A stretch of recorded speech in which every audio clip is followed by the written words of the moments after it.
Children.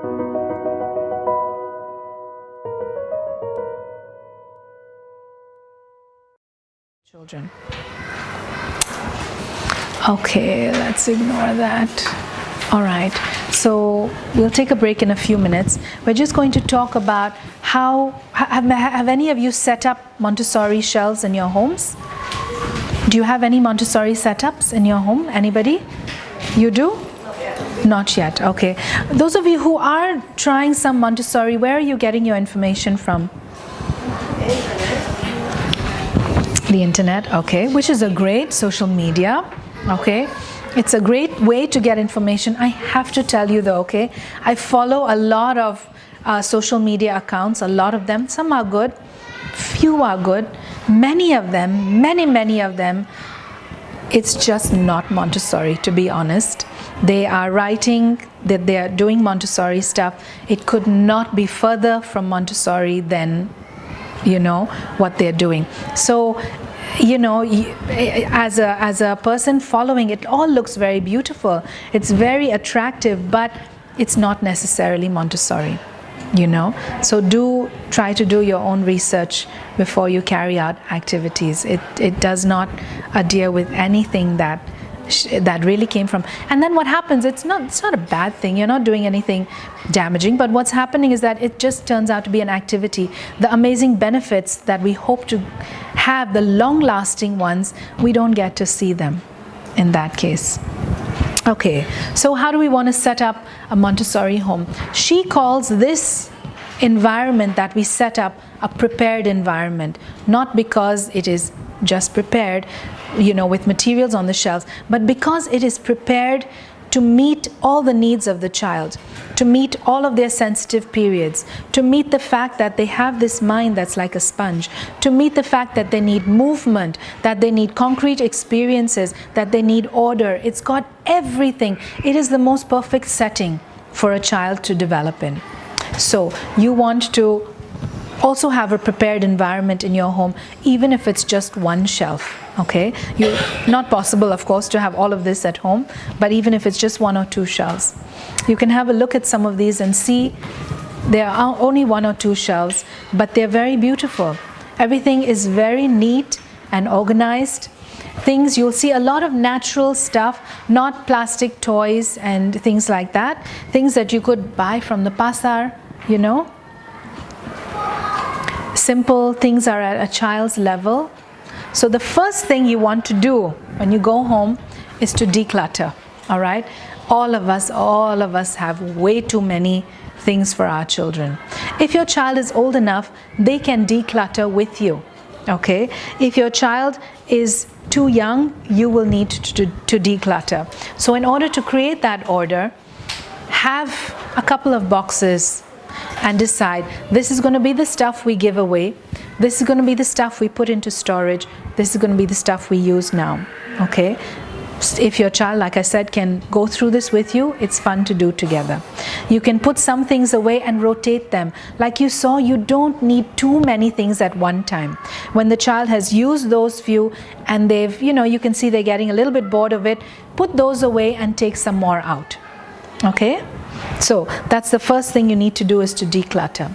Then you need to create an area that is child size. Why child size? So that the child can have independence. So that there's never this point where the child says, Mom, carry this for me. Mommy, can you bring this down for me? Mommy, I can't reach that.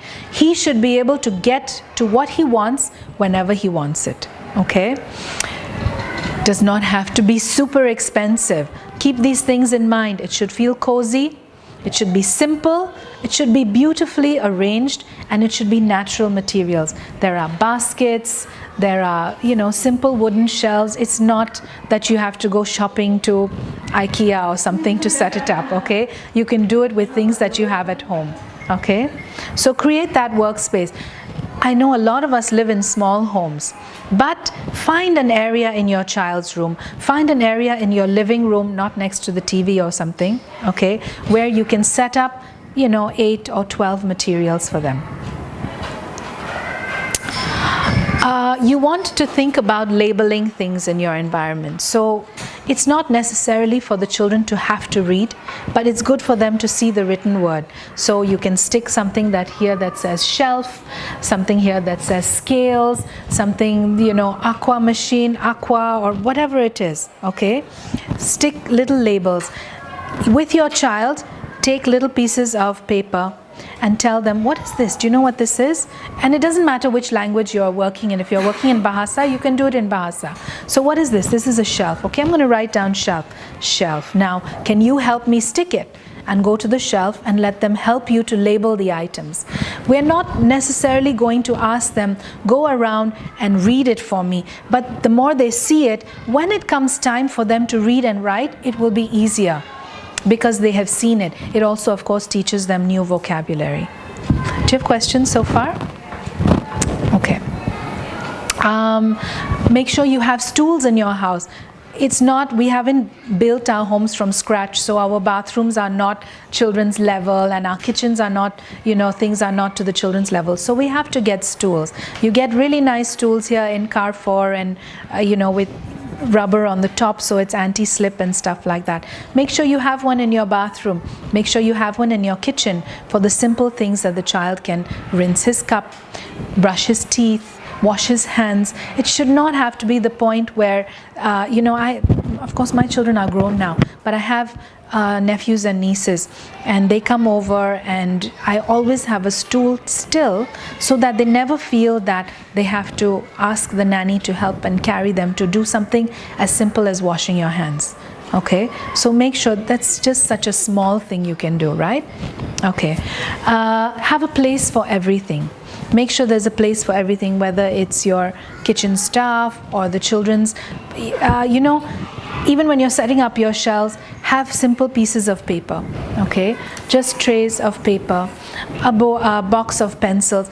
When we do this at home, our pencils, our color pencils will be in the cupboard, our glue will be somewhere else, our paper is somewhere else, and then the child says, okay, let's do an art activity. Okay, let me get everything, and you're here, and you're here, and you're here, now let's sit down.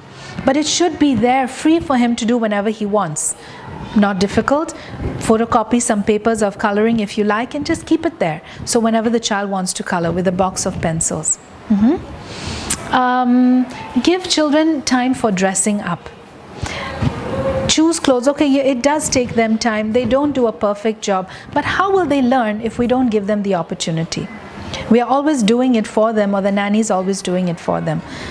Let them come to the cupboard. Okay, but today we're going to the mall. What would you like to wear? So he may choose yellow pants with an orange shirt. It may look funny, but he will feel pride in the clothes he wears. My nephew right now, he's 4 years old. Everything is about superheroes for him. So whenever we go out, he wants to wear things that are superhero. But my brother and sister-in-law are fine with that, because that he feels so good. He goes out with a sense of confidence that nothing can replace. Okay, so by us saying no, you have to wear a button-down t-shirt, and he's feeling itchy and gatal and all that, right? He's not happy. Let him be happy, right? That's the most important thing. So leave that time, say, okay, let's go, and give them that time to dress. And whenever you feel they're having difficulty, don't just jump in and say, okay, let me do that for you. Okay, we're getting late, let's do this. Would you like some help?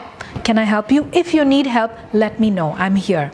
So let them know you're there, but don't jump in with the quick fix, okay? Make sure that you have child-sized cleaning tools. Children love to sweep. Do you see our brooms over there? Children love to sweep. I know we don't like to do those kind of things, but for them it's really fun. They may be sweeping nothing, may achieve nothing, but they enjoy the process, and it's really good development for them. My nephew, once he came over many years ago, he must have been he was not even 2 years old, and he was playing in the house, and he found that broom that we used to sweep the beds, and he started to sweep all the beds, and I live in a small apartment, and he swept the sofas, and he was just doing his own thing, and the nanny came, and she said, no, and I said, listen, leave him, just let him do what he wants. And then when he finished sweeping all the beds, he bent down, and he picked up the bed cover, like this, and he started sweeping underneath the bed. Now he's 18 months. Nobody taught him that. It's not like his mother said, one day you may have to sweep in your auntie's house, let me teach you. No, obviously, going back to the absorbent mind, he's seen it and his mind has just taken it in. And so he knew that I have to do that. Like I said, but he was enjoying himself. He was happy. He wasn't tired. For 45 minutes, he just did sweeping. Okay, before that he brought his own toys. He played with one, he threw it. He played with another, he threw it. He played with a third, he threw it. But with this, he stuck with it for 45 minutes. So have child-sized cleaning tools, the dustpan, buy a broom and cut it. That's what I did for my own kids. I bought a broom and I told my driver to cut it for me and make it short. And they enjoy that. Okay, and it helps them to become independent and understand also that this is our environment. All of us have to look after it. Okay, have art on the walls. Get nice pictures, just like we decorate our own home, right? You get paintings and you put it on the wall. Print something, nice pictures, have a little frame and stick it on the walls so it feels cozy, like a home. Keep music accessible. All of us have speakers and Bluetooth and this and that, right? So make sure that the child, if he wants to listen to music, can listen to music himself. Okay, low shelves, of course, and have an analog clock, a clock like this, but somewhere at the child's level. This is a teaching classroom, so it's there, but in your homes, it would be somewhere where the children can see it on the wall or a table clock, you know, because we are constantly teaching children about passage of time. Again, that's something you would cover in the diploma course. Any questions? Okay. Try to set up an area where children can prepare their own meals. It's not too difficult, okay? It's even something as simple as taking cereal and pouring milk, spreading jam on some bread, okay? Have this, you saw the children, the kind of things they were doing in the video, right? So little by little, not saying go home and change everything in one day, but bit by bit, adapt your home, adapt your lifestyle to support the Montessori way of living and learning. At the end, very important, you've got to let children help you to tidy up. Okay, they have to learn that there's a process. If we do this, to complete this, we have to tidy up as well. That's one of the things in schools we have the hardest time with children. They don't want to put their stuff away. They're happy to take all of this and use it, but getting them to send it back to the shelves at the beginning of the year takes us a lot of time, because they're used to having people do it for them, right? So at home as well, you've got to get them into that cycle to complete an activity.